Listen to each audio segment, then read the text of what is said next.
How many of you have kids? This one's especially for people with kids. How many of you have at least one difficult kid? How many of you have a kid who's so difficult, if you would have had them first, you wouldn't have had more kids? You know what I'm talking about. Our youngest, Sophia, she's our third, and we only have 3.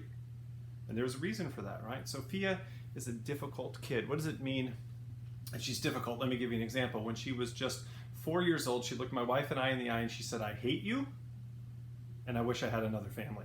That's some difficult feedback to get as a parent, right? I thought I was up for a raise, maybe a promotion, and instead my performance evaluation was she hated me and she wished she had another family. I didn't know how to respond. I was like, well, I guess we appreciate it that you feel comfortable sharing your feelings with us because we've been feeling the same way about you. We didn't know that we could talk about this with you. We thought we had to push those feelings down, but we've actually been looking for another family for you, and we think we've got a couple of good options right before the trade deadline, right? Sophia's difficult, and one of the things that makes her difficult is that she's a liar. Now, why am I talking so negatively about my daughter? That doesn't seem very nice. Well, what I want you to do, this is interactive, while I'm telling you these negative stories about my daughter, I want you to listen for the strengths. When I tell you weaknesses, I want you to listen for the strengths. So my daughter's difficult, she's a liar. I want you to listen for the upside as I tell the rest of this story. So when we sent Sophia to kindergarten, this is one of my favorite lies that she ever told,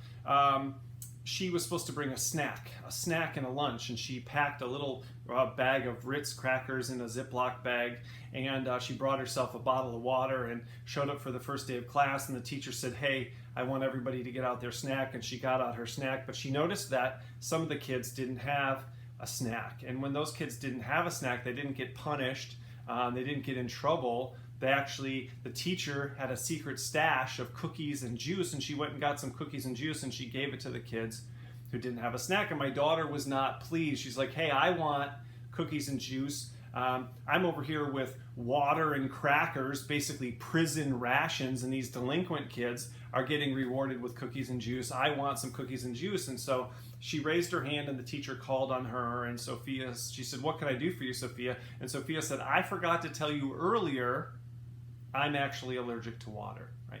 Sophia sold all her credibility on day 1 of school for some cookies and juice. Right? So Sophia's difficult. Sophia's a liar. What are the strengths, right? When I tell that story and I ask that question in my keynotes, what people almost always say is that she's creative. And what's very interesting is in a crowd of 100 or 500 or 1,000 people, hands will go up all over, and within 2 minutes we've got 15 different strengths. Everyone sees the strengths even though I only explain the weaknesses, right? Every weakness has a corresponding strength, and when we can see that with our kids, it changes the way we see them. My daughter isn't just a sociopath, right? She's not fundamentally immoral. She has a weakness, dishonesty, that's also a strength, creativity and imagination. She's by far the most imaginative kid that I have at my house. She has the dolls and she has all the stuffed animals, and she loves to go on pretend adventures, and every game she wants to change the rules and play it in a different way or combine 2 games together. She has a tremendous imagination, and sometimes she starts to sell her imagination as reality, and we call that dishonesty. But she isn't just a liar, she has a weakness that's also a strength. And do you think that changes my relationship with her, that I see that strength and don't just see the weakness? And so that's my challenge to you. While you're at home with your kids, all day, every day, maybe for the next 30 or 45 days, how could you reframe some of the weaknesses as strengths? Again, as soon as I give people that assignment, they can see the strength that goes with the weakness. We just don't see it when we're not looking for it, right? I grew up, my whole life I was in trouble because I couldn't sit still, be quiet, and do what I was told. Now my job is to stand up, talk, and run my own business as a professional speaker. Everything that was wrong with me, what was right with me, and that's what I want us to see with our children, that those weaknesses can be strengths. We'll find it if we're looking for it. You have time while you're at home with your kids to have an increased level of awareness about what your kids' strengths and weaknesses are, to see them as more than just those weaknesses that are easy to see that corresponding strength.